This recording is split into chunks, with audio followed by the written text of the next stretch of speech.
ஏக இறைவனுடைய அன்பையும் அருளையும் வழிகாட்டுதலையும் என்றென்றும் வேண்டி விரும்பியவர்களாக நம்முடைய பயணம் இருக்கட்டும். இன்னைக்கு அத்தியாயம் 2 வசனம் 220 மற்றும் 221 பார்க்கலாம்.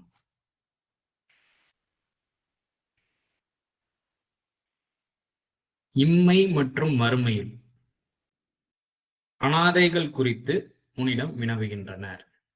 இங்க அனாதைகள் அப்படிங்கும் போது அப்பா அம்மா இல்லாதவங்க அப்படின்ற அர்த்தத்தை மட்டுமே நம்ம மனசுல வைத்துக் கொள்ளாமல் இதுல வந்துட்டு பிராடா இந்த வார்த்தை வந்துட்டு உள்ளடங்கி இருக்கு. அதாவது நமக்காக பேசுறதுக்கு ஆள் இல்லாம இல்ல நம்ம அடுத்து என்ன பண்ணணும்னு தெரியாம இருக்கும் போது அதுக்கு ஏதாவது வழிகாட்டுறதுக்கு ஆட்கள் யாருமே இல்லாம இருப்பாங்க இல்லையா, அனாதையா நிற்கிறது அப்படின்னு சொல்லிட்டு. எனக்காக பேசுறதுக்கு யாருமே இல்லையா, நான் அனாதையா இருக்கிறேனே அப்படின்னு தான் சொல்லுவாங்க இல்லையா. அம்மா அப்பா இருந்தும் இந்த மாதிரியான சில சூழல்கள் ஒரு சில இடங்கள்ல வந்துட்டு நடைபெறும். ஸோ இந்த மாதிரியான உணர்வுகளையும் இந்த அனாதைங்கிற ஒரு வார்த்தை வந்துட்டு கவர் பண்ணுது அப்படிங்கிறத நம்ம மனசுல வச்சுக்கிடுவோம். ஸோ வழி அறியாது இருப்பவர்கள் இல்ல பெற்றோர்கள் இல்லாதவர்கள் அப்படின்ற எல்லாத்தையுமே வைடா இதை கவர் பண்ணுது. ஸோ அனாதைகள் குறித்து உன்னிடம் வினவுகின்றனர். இம்மை மற்றும் மறுமையில் அப்படிங்கும் போது இப்போதைக்கும் ஃபியூச்சருக்கும் அப்படின்ற அந்த உணர்வு. மறுமை அப்படிங்கிறது வந்துட்டு வெறுமன இறப்புக்கு அப்புறம் மட்டும் உள்ள வார்த்தை மட்டும் அது குறிக்கல. ஃபியூச்சர், எதிர்காலம் அப்படின்ற ஒரு அர்த்தமும் அதுக்குள்ள அடங்கி இருக்கு. அப்படி கேட்கும் போது அனாதைகள் குறித்து உன்னிடம் வினவுகின்றனர் கூறும், அவர்களுக்கானதை சீர்படுத்தி வைத்தல் நல்லது. ஸோ இந்த மாதிரி அடுத்து என்ன பண்றதுன்னு தெரியாம இருக்கிறாங்க, அவங்களுக்கு நீங்க ஹெல்ப் பண்றது, அவங்களுக்கு ஒழுங்குபடுத்தி வைக்கிறதுங்கிறது வந்துட்டு நல்ல விஷயம் தான். அவர்களுக்கானதை வந்து நீங்க சீர்படுத்தி வைத்தல் வந்து நல்லது.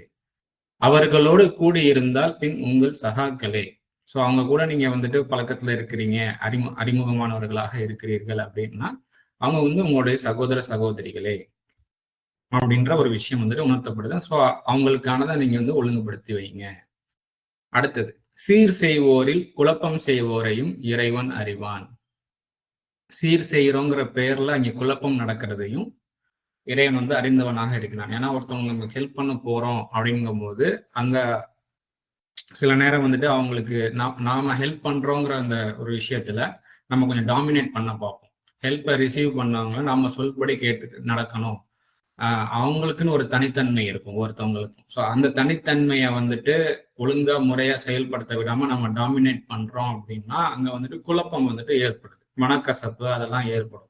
அதே சமயத்துல ஹெல்ப்பை ரிசீவ் பண்றாங்க இல்லையா, அவங்களும் தன்னுடைய தனித்தன்மையை விட்டுட்டு இவங்க வசதி படைத்தவர்கள் ரொம்ப, ஸோ இவங்க சொல்படி நம்ம கேட்டு நடக்கணும்னு சொல்லிட்டு தன்னுடைய தனித்தன்மையை விடுறாங்க அப்படின்னா அங்கேயும் வந்து ஒரு குழப்பம். இப்ப இல்லாட்டாலும் எதிர்காலத்துல போக போக அங்க வந்து மனக்கசப்பு அதிகமாகும், அந்த குவாலிட்டி, தன்னுடைய குவாலிட்டியை வந்துட்டு அடிவாங்கும். ஸோ இந்த மாதிரி சீர் செய்யும் பொழுது அங்க குழப்பம் ஏற்படுவதையும் இறைவன் அறிவான். இதுல வந்து வாண்டடா இன்டென்ஷனலா வந்துட்டு ஒருத்தன் வந்துட்டு ஹெல்ப்புக்குன்னு வந்து நிற்கும் போது அதை சாதகமா பயன்படுத்தி இன்டென்ஷனலா அவனை அடிமைப்படுத்துறதுன்னு ஒண்ணு இருக்கு.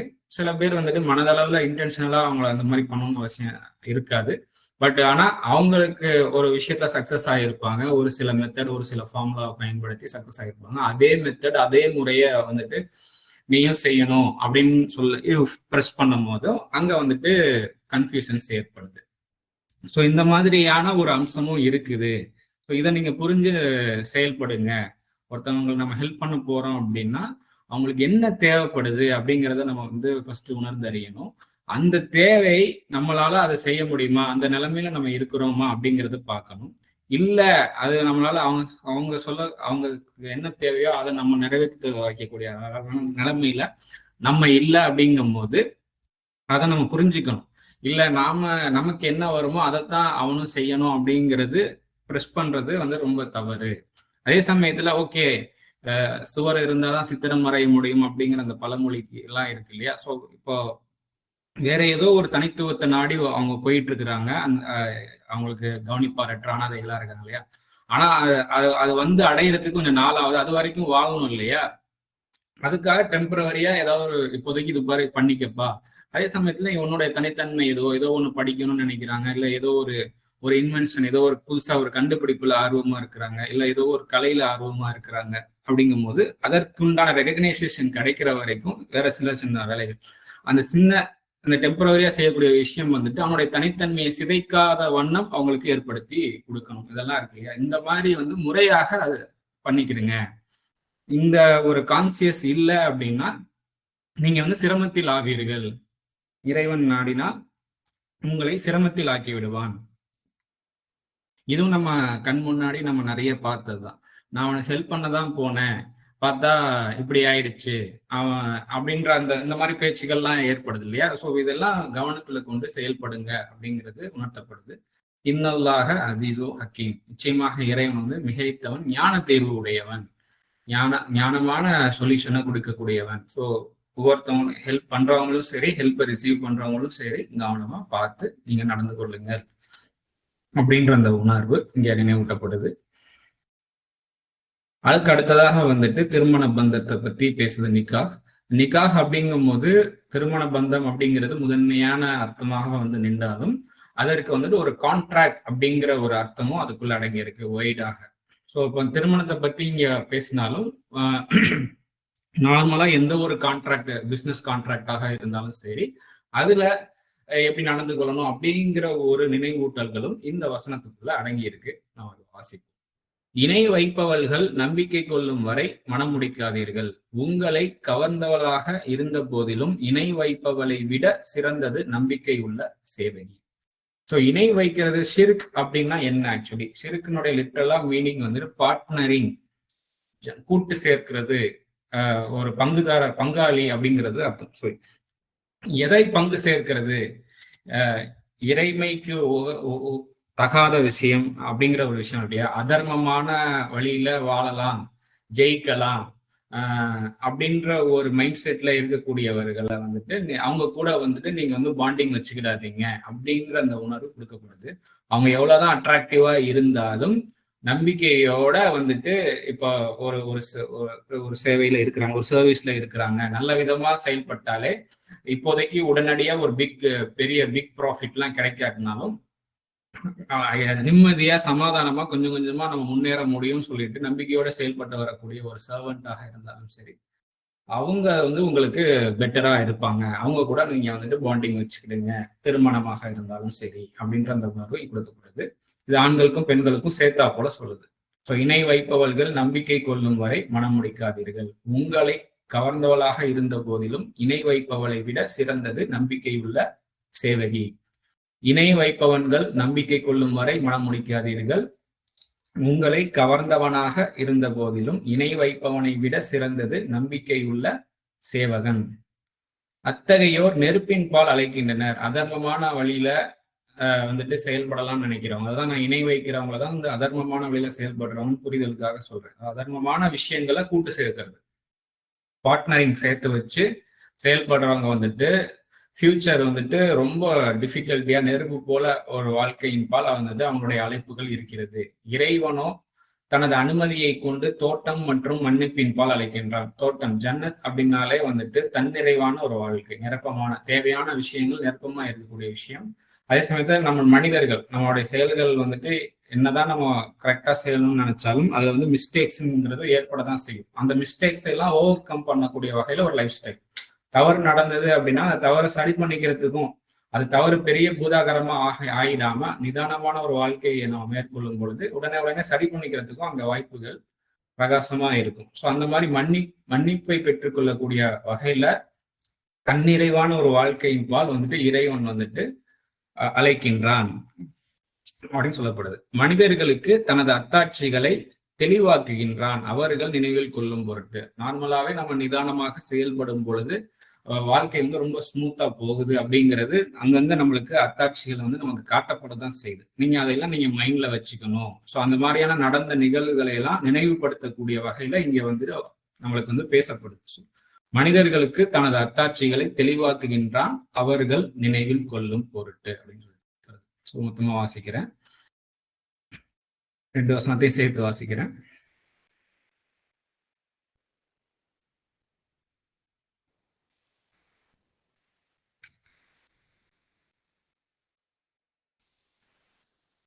(220 மற்றும் 221).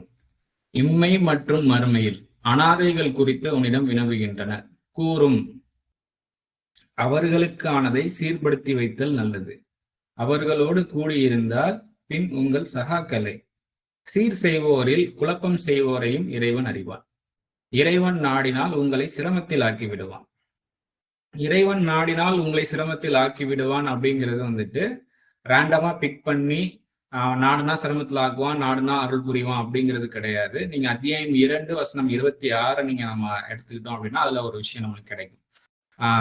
அதாவது ஒரு கொசுவோ இல்லை அதை விட அற்பமானதோ அவன் உதாரணம் சொல்றதுக்கு வந்து இறைவன் வெட்கப்படுவதில்லைன்னு சொல்லிட்டு வரும் இல்லையா. சின்னதோ பெருசோ அவன் இறைவன் உதாரணம் படிக்கிறதுல வெட்கப்படுவதில்லை. அதை கொண்டு பலரை வந்துட்டு பலருக்கு வந்து வழிகாட்டுகின்றான், பலரை வழிகேட்டில் விடுகின்றான். அக்கிரமக்காரர்களை தவிர அவன் வழிகேட்டில் விடுவதில்லை அப்படின்னு சொல்லிட்டு அங்க வரும். ஸோ நம்ம அக்கிரமமாக செயல்படும் பொழுது அதற்கு என்ன நம்ம மேல இறை நாட்டம் ஏற்படுகின்றது என்றால் நம்மளை சிரமப்படுத்தி விடுவான். நம்ம தொடர்ந்து ஒருத்தவங்களை ஹெல்ப் பண்ண போறோம் அப்படிங்கிற பெயர்ல அக்கிரமமாக செயல்படுகின்றோம் என்றால், அங்க வந்துட்டு குழப்பம் விளைவித்துக் கொண்டிருக்கின்றோம் என்றால் நம்ம சிரமத்தில் ஆக்கி விடுவான் இறைவன் அப்படிங்கிறது தான் இங்க நினைவூட்டப்படுது.